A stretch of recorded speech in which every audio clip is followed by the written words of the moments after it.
بسم اللہ الرحمن الرحیم۔ شروع کرتا ہوں اللہ کے نام سے جو بڑا مہربان اور نہایت رحم والا ہے۔ ایک وفادار مرد کبھی بھی عورت کو ملنے کا نہیں کہے گا، چاہے وہ لیس پر ہی کیوں نہ ہو۔ وہ ان لفظوں میں بات مکمل کر دے گا کہ مجھے آپ کی عزت زیادہ عزیز ہے۔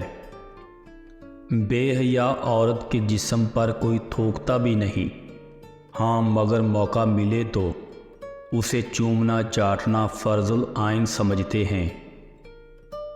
عورت اگر کسی مرد کو اپنا جسم مفت میں دے دے تو اسے محبت کہا جاتا ہے، اور اگر بدلے میں پیسے لے لے تو اسے فحاشی کہتے ہیں۔ ہم ایسے معاشرے میں سے ہیں، اگر عورت اپنے شوہر کا دل جیت لے تو اس پر پہلا الزام جادو ٹونے کا لگتا ہے۔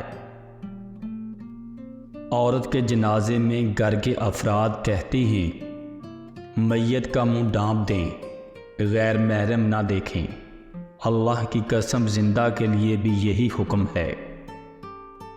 با پردہ عورت غیرت مند بھائی، غیرت مند باپ اور غیرت مند شوہر کا فخر ہوتی ہے۔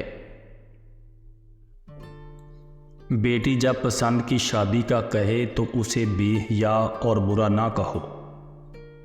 پسند کی شادی بیٹیوں کا حق ہے، اور ہمارے نبی پاک صلی اللہ علیہ وآلہ وسلم کی سنت بھی یہی ہے۔ جب آپ سے کوئی مدد مانگے تو یہ سوچ لیں کہ اس نے آپ سے پہلے اپنے رب سے مدد مانگی تھی اور رب نے اسے آپ کا بتا دیا۔ دوپٹہ تمہاری حیا، عزت اور زینت ہے۔ یہ سر پہ اچھا لگتا ہے، گلے میں نہیں، اور زینت کے لیے اسے گلے میں نہ لٹکائیں، کیونکہ تمہاری زینت اور خوبصورتی تب ہی بڑھے گی جب تم اسے حیا سمجھ کر سر پر لوگی۔ بیوی کی خواہشیں اور خوشیوں کا خیال رکھنا شوہر کی ذمہ داری ہے، کیونکہ وہ آپ کے علاوہ کسی کو نہیں کہہ سکتی۔ شوہر کا پیار، وقت اور توجہ ہی بیوی کے لیے سب سے بہترین تحفہ ہے۔ مرد کی وفا کا پتہ اس کی بیماری میں لگتا ہے کہ کھوٹا سکہ ہے یا کھرا، اور عورت کی محبت کا پتہ بے روزگاری میں پتہ چلتا ہے کہ وہ کاغذی ساتھی ہے یا شریک حیات۔ بے نسلے لوگوں کی سب سے بڑی نشانی یہ ہوتی ہے کہ تم انہیں جتنی عزت دو گے وہ تمہیں اتنی ہی تکلیف دے گا۔ کبھی کسی معصوم عورت کے خواب کسی کم ظرف مرد کے محتاج نہ ہوں، اور کسی سچے مرد کے جذبات کسی چال باز عورت کی چالاکیوں کی نظر نہ ہوں۔ عورت کی طاقت اس کے جذبات میں ہوتی ہے۔ طوائف جسم تو دیتی ہے مگر کبھی اپنے جذبات تک کسی مرد کو پہنچنے نہیں دیتی۔ کمزور سے کمزور عورت بھی اس وقت دنیا کی مضبوط اور طاقتور عورت بن جاتی ہے جب اسے ایک عزت دار مرد کا ساتھ نصیب ہو جائے، کیونکہ عورت کو مضبوطی کی نہیں بلکہ عزت دار مرد کی طاقت کی ضرورت ہوتی ہے۔ کتنے خوش نصیب ہوتے ہیں وہ بیٹے جو پوری عمر ماں باپ کے سائے میں گزار دیتے ہیں، اور بیٹیاں تو آخری دم تک یہ نہیں جان پاتی کہ کون سا گھر ان کا اپنا ہے اور کون سا پرایا۔ لڑکیاں گھر سے بھاگنے کے بعد بیان دیتی ہے کہ ہم گھر سے کوئی قیمتی چیز لے کر نہیں بھاگی، تو کیا ماں باپ کی عزت کی کوئی قیمت نہیں ہوتی؟ ایک رات کے وقت عورت اکیلی جا رہی تھی۔ حضرت عمر رضی اللہ تعالیٰ عنہ نے اس عورت سے پوچھا کہ رات کے وقت اکیلی جا رہی ہو، کیا آپ کو ڈر نہیں لگ رہا؟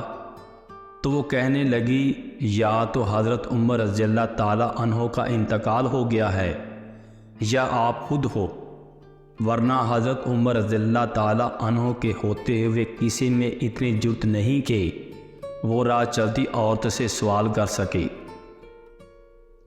عورت کی بربادی کا وقت تب شروع ہوتا ہے جب اسے مختلف لوگوں سے اپنی تعریف سننے کی عادت پڑ جائے۔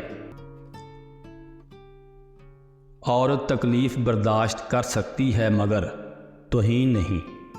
آنسو اس کی تکلیف میں اتنے نہیں نکلتے جتنے الفاظ رلاتے ہیں، ایسے الفاظ جس میں اس کی توہین کی گئی ہو۔ شاید اس لیے لوگ عورت کو کمزور سمجھتے ہیں کیونکہ یہ الفاظوں سے آسانی سے ٹوٹ جاتی ہے۔ مثال دینا اور مثال بننا دو الگ باتیں ہیں۔